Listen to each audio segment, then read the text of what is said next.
O porquê Deus permitiu é uma pergunta muito batida aqui. É o que mais rola. Né? Você acha que ela está entre as 10 mais batidas da comunidade evangélica? Ela? Tá, disparado. Talvez entre as 5. Entre as 5? Talvez entre as 3. Quando é que o cara aprende isso? A quê? Perguntar? Não, essa coisa do que Deus... Por que Deus... Como é que ele aprende que tem uma força que comanda tudo, etc. Ele aprende porque está escrito: não cairá um só fio de cabelo da vossa cabeça sem que o vosso Pai Celeste permita. Aí, o que Jesus está dizendo, ó, gente, vocês não estão sozinhos, não fiquem preocupados com o que está acontecendo. Ele vai até aí, né? É só o que ele está dizendo. Quando quiseram transformar Jesus num amigo de Jó,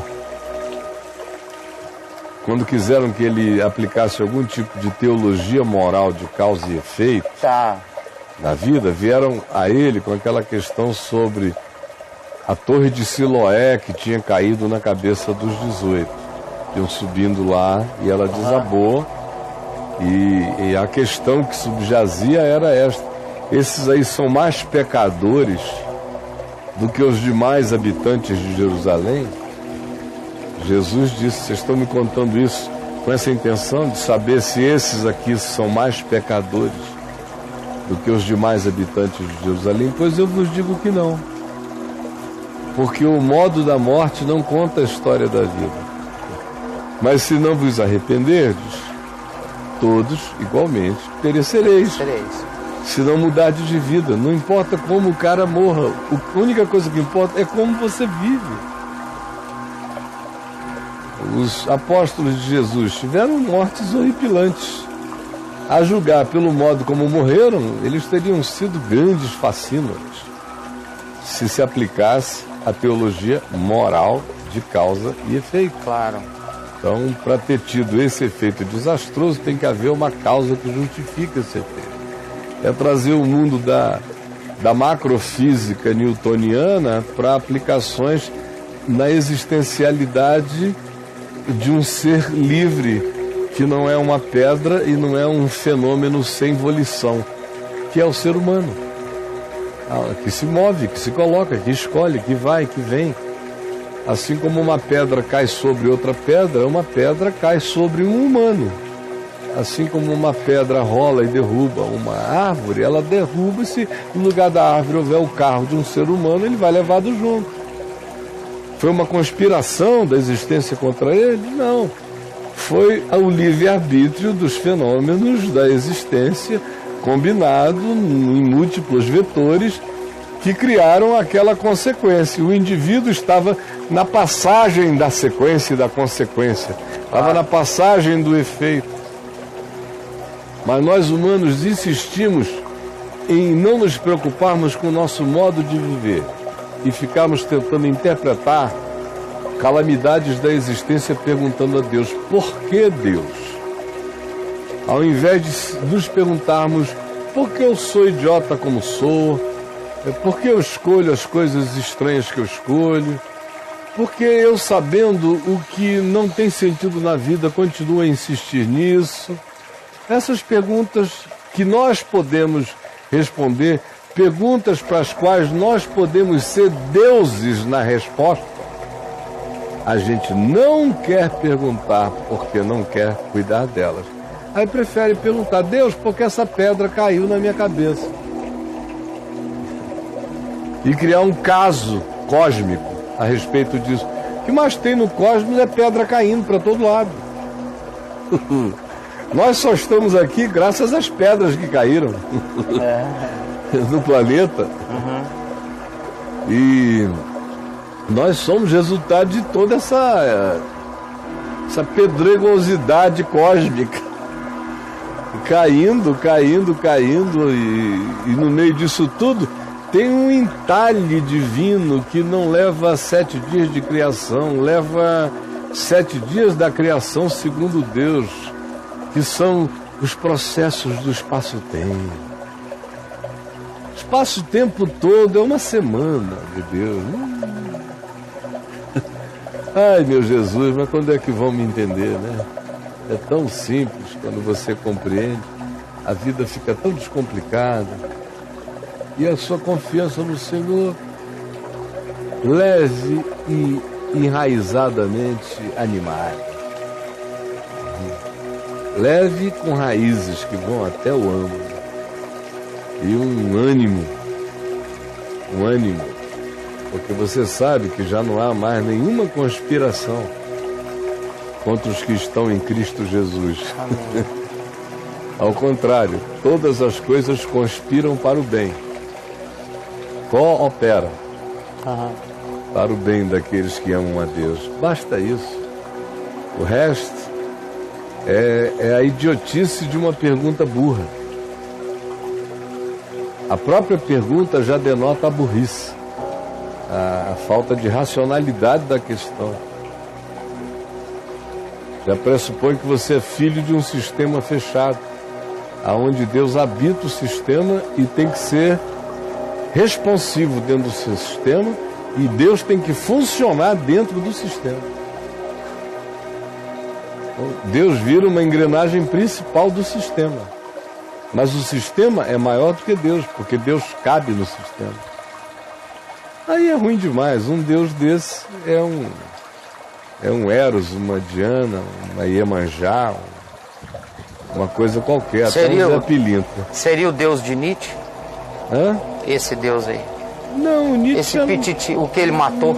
O Nietzsche estava era um angustiado, sofrido. Quem leu a história do Nietzsche, não só a filosofia do Nietzsche, entende o Nietzsche de saída.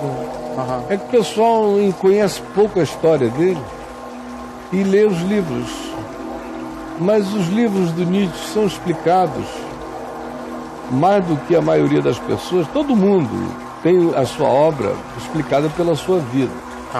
Mas o Nietzsche é um dos caras para os quais estudar a obra sem conhecer a vida é uma loucura. Para você entender a evolução da dor dele. Ele foi um cara que sentiu muita dor, desde dor física a dor de alma, a dor de mente, a vida inteira. Ele dizia que, fisicamente falando, eram poucos os dias do ano que ele não sentia uma dor excruciante no corpo. Ele nasceu com essa fragilidade, com essa deficiência. E depois todos os sofrimentos de ser filho de pastor naquela época pesada, um pai severo, que representava um Deus severíssimo, pesadíssimo. Aí, muita causa e efeito no que o velho dizia. No meio de tanta severidade, o irmão dele morre. Esse Deus do Pai, severo com os ímpios, não teve compaixão para preservar o irmão dele, e o garoto morreu. Aí só um cacete nele, que vive de dores e de dores, tem esse pai pastor severo, representando um Deus pesado, e uma teologia moral de causa e efeito, e o irmão morre. Aí ele, novinho, começa com essas questões. Por que que, se Deus é como o papai ensina, meu irmão morre assim? Por quê? Porque na teologia moral de causa e efeito tem uma distinção. Se você é um cara que cumpre a moral de Deus, os efeitos ruins não lhe alcançarão. Só os bons. Se você é um cara que não cumpre a moral de Deus, então coisas ruins te alcançarão inevitavelmente. Então ele está lá com o pai dizendo que Deus vai honrar as coisas da moral da fé cristã deles. E a tragédia comete o corpo dele, as dores dele, a mente dele. Ele é um cara de dor, de irritação de dor, de raiva de dor. Aí o irmão vai, e o pai é uma dor constante. Aí no meio daquilo tudo, um pouco mais adiante, não muito tempo depois, o pai morre. E ele diz que aquele badalar dos sinos da igreja, do cemitério, da própria igreja, nos fundos do templo, aquele povo de preto, aquele blim, blom, aquele buraco sendo cavado, aquele velho severo que ele amava com ódio, raiva, tristeza e ambivalência, que era amor e era rancor no coração dele, foi sepultado, e ele disse com ele, o Deus dele, o meu Deus, todos os deuses. Todos os deuses. Complexíssimo,